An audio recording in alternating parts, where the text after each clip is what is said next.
Same mistakes will get the same result.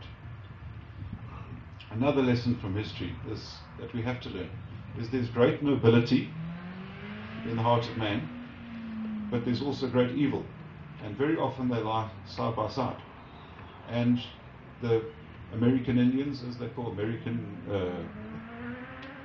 Americans, original Americans, call them what you like, they have a saying, apparently, that there are two wolves inside every man. You're constantly in combat. One is love and one is hate. And the little guy says to his dad, "So who wins?" He says, "The one you feed." That's true. The one you feed grows stronger. Beware. Another saying from the Bible, tree is known by its fruits. If we raise terrorists up and make them demigods, if we have crooks ruling us and say it's okay, bitter fruit, rotten roots, the tree will fall, or it will be cut down. So there's hope. Beware also of false history. Beware. An example of the nobility and the evil which lies in the heart of man.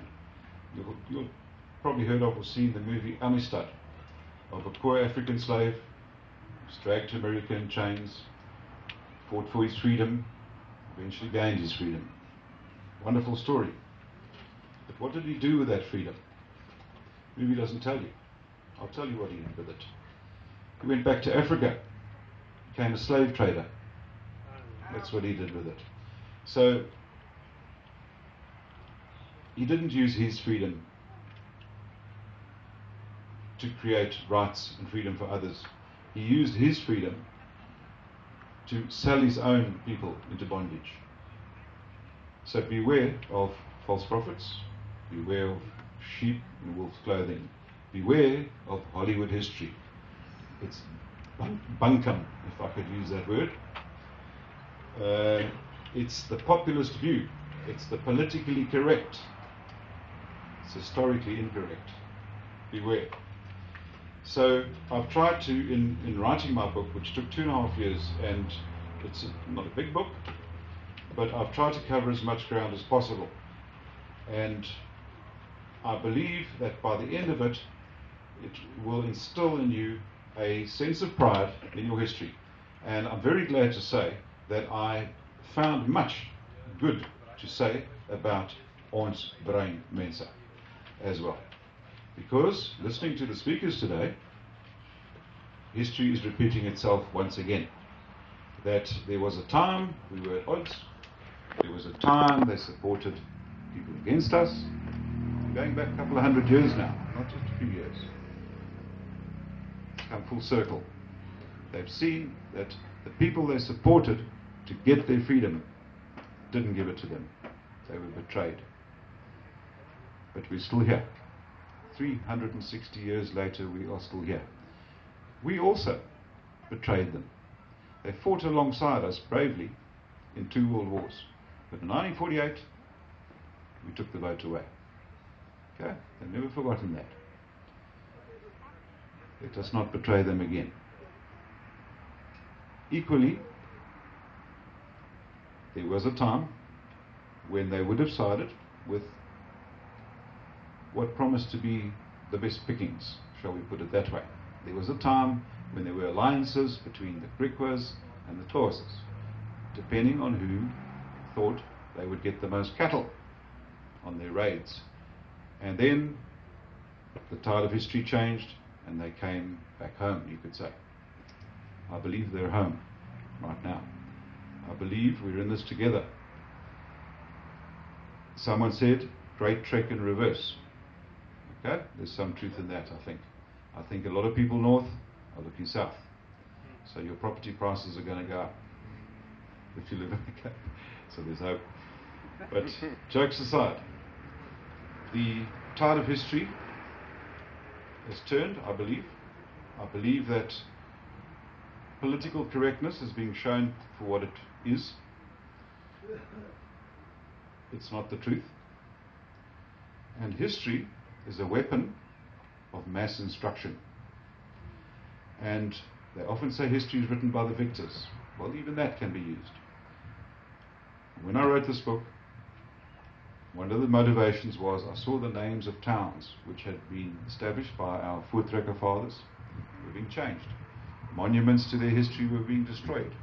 Our history was being airbrushed out. It was being supplanted by a new revisionist history made up by the victors. Yet we are not a conquered people. We are not a defeated nation. We nobly handed over a fully developed country, a first world country, to the majority. And history said we had to. There was no way around it. Some will say our backs were against the wall. Others will say, but between us, our backs and the wall, was the might of our undefeated army, our undefeated navy, air force, security forces. We could have carried on fighting indefinitely. We should have drawn a line in the sand and said, that's yours, this is ours. But we know, in our hearts, the world would not have accepted that. The Serbs did it in Serbia. They were bombed by United Nations. But today, there's a Serbia. The Israelis did it, drew a line in the sand. For a while, the world supported them. Now the world has turned against them. But they're still there. There is an Israel. So there are precedents for, shall we say, militant resistance and drawing a line in the sand. There are precedents. Sometimes it works. But I'm often told by people, there's a difference between a Boer and an Afrikaner. And I know there is. I'm aware of it. But I choose to, now, ignore those differences. And if I have to label myself, what am I? A Rooinek Afrikaner Boer. I've done some farming, quite a bit. I'm an Afrikaner because I'm a man of Africa. As you can see, the sun caught me today. Thank you for the loan of your umbrella. So let us focus on our similarities and what we have in common, rather than what divides us. We saw today. We saw today.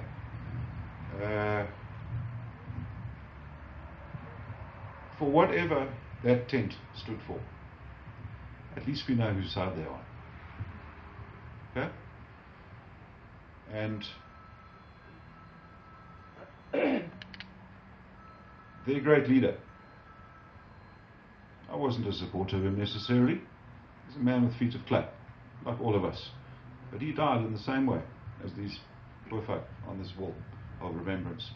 But he said something once which I've never forgotten. He was a great speaker. He mesmerized people. And he said to the government, the current regime, as they were about to take over, he says, impose apartheid against my people. Push us into a homeland. You don't have to give us infrastructure and roads and hospitals and schools like we gave you. Give us nothing. But push us into the wilderness and pose apartheid against us. And I can promise you, in 10 years, we will be the powerhouse of Africa. And I believe he was right. And I hear a lot of calls for self-determination, and I know that the Freedom Front has to take the middle road. They have to. The Red Indians, again, have a rather crude expression. It's better to be inside the tent spitting out than outside the tent spitting in. And by being there, they say, keep your friends close, keep your enemies even closer.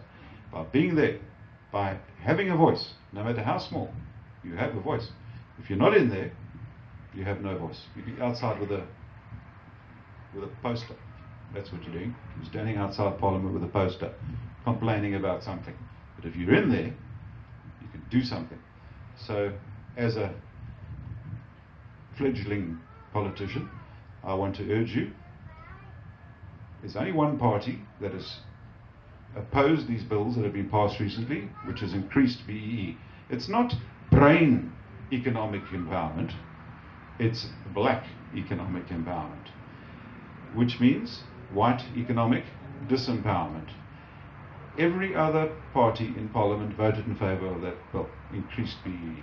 every other party in Parliament voted in favour of increased affirmative action. Every other party voted in favour of reopening the land claims, which were shut off long ago. Why would a farmer, and as I say, I've done some farming, so I'm not speaking from complete ignorance, why would a farmer plant fruit trees